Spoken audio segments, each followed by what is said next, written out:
5 berita terpopuler hari ini Senin 1 Desember 2025 di Bloomberg Technos Plus 5. Yang pertama, pengamat, hybrid Jepang 200 jutaan sulit saingi jualan EV Cina. Pabrikan otomotif Jepang kini mulai memasuki pasar mobil hybrid dengan harga kurang dari 300 jutaan.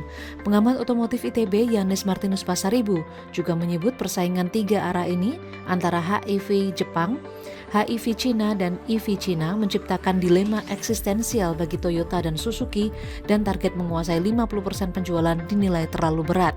Ia memprediksi pabrikan Jepang dapat menguasai 40 hingga 45% pangsa pasar dalam 2-3 tahun ke depan dengan infrastruktur charging yang belum merata dan brand loyalty di kalangan konsumen lamanya yang berusia 45 tahun ke atas. Sementara konsumen yang merajai pasar yakni Gen Z dan milenial akan lebih kritis dan praktis sehingga menjadi tantangan tersendiri. Menurut Yanes, di pasar Indonesia, Toyota harus semakin memperkuat branding bagi 42% konsumen Indonesia yang masih percaya Toyota karena kemampuan in-house R&D mereka serta keunggulan jejaring 3S yang dimiliki dan belum dikuasai oleh pabrikan Cina seperti Chery, BYD hingga Wuling.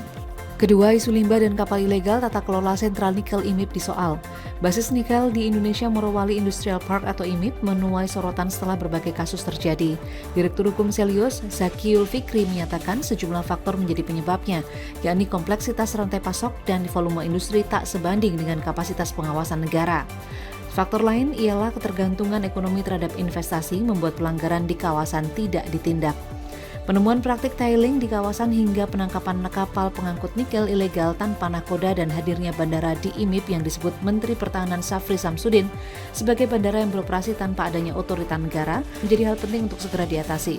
Sementara Direktur Komunikasi IMIP Emilia Basar mengatakan bandara yang terletak di desa Fatuvia, Kecamatan Bahodopi, Kabupaten Morowali, Sulawesi Tengah merupakan bandara khusus. Emilia memastikan bandara khusus tersebut terdaftar di Kementerian Perhubungan atau Kemenhub dan pengelolaannya diatur Undang-Undang Nomor 1 Tahun 2009 tentang penerbangan. Ketiga, raksasa sawit lokal memanfaatkan booming pusat data di Malaysia. Perusahaan sawit raksasa Malaysia mulai mencoba mengubah citra melalui alokasi sebagian lahannya untuk kawasan industri yang dilengkapi dengan pusat data dan panel surya untuk memenuhi kebutuhan listrik perusahaan. Sementara terkait pusat data, konsultan DC Byte menyebut Malaysia tahun lalu menjadi pasar pusat data dengan pertumbuhan tercepat di kawasan Asia Pasifik. Sekitar 40% dari total kapasitas yang direncanakan di Asia Tenggara kini dialokasikan untuk Malaysia. Kemudian selama 4 tahun terakhir, investasi pusat data bernilai 34 miliar dolar Amerika Serikat telah mengalir ke negara ini. Kemudian Microsoft Corporation mengumumkan investasi 2,2 miliar dolar Amerika Serikat dan Amazon.com Incorporation menghabiskan 6,2 miliar dolar Amerika Serikat untuk beberapa contoh di Malaysia. Pemerintah menargetkan 81 pusat data hingga 2035. Meski demikian, langkah perusahaan sawit Malaysia untuk memasuki ruang keberlanjutan dan energi hijau diragukan pengamat lingkungan. Namun perusahaan sawit Malaysia seperti SD Guthrie menyatakan tetap optimis upaya ini dapat mengubah citra perusahaan sawit yang selama ini dianggap sebagai perusak lingkungan. Keempat, terkontaminasi Cina stop impor kedelai dari 5 pabrik Brazil. Pemerintah Cina menghentikan impor kedelai dari 5 pabrik Brazil yang dimiliki oleh perusahaan agribisnis global besar seperti Cargill Incorporation serta fasilitas yang dioperasikan Louis Dreyfus Corporation, CHS Agronegocios, dan Trestentos Agroindustrial SA. Dalam kasus ini, pemerintah Cina kabarnya menemukan biji gandum yang diolah dengan pestisida tercampur dalam pengiriman. Kementerian Pertanian Brazil pun telah memberikan konfirmasi dalam email bahwa 5 unit terkena dampak. Jumlah ini diklaim sangat kecil dibandingkan dengan total lebih dari 2.000 entitas yang terdaftar untuk mengekspor ke Cina, meski pembatasan kemudian direvisi.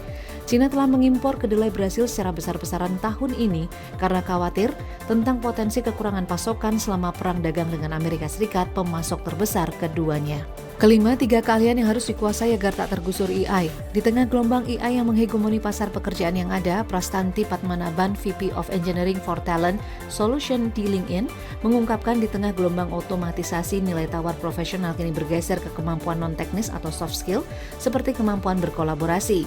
Berdasarkan pandangan para pakar transformasi tenaga kerja serta eksekutif dari LinkedIn, IBM, dan Cisco, Berikut adalah 3 keahlian utama yang wajib dikuasai agar posisi Anda tidak tergantikan oleh AI, yakni pemecahan masalah kompleks atau complex problem solving, kecerdasan emosional atau emotional intelligence, kreativitas dan imajinasi.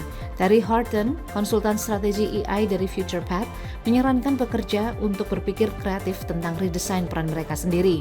Bahkan Pat Manaban dari LinkedIn mencatat tren kandidat tanpa pengalaman teknis atau coding bisa menonjol dalam wawancara kerja jika mampu memamerkan konsep kreatif atau ide brilian yang telah mereka wujudkan menjadi produk nyata.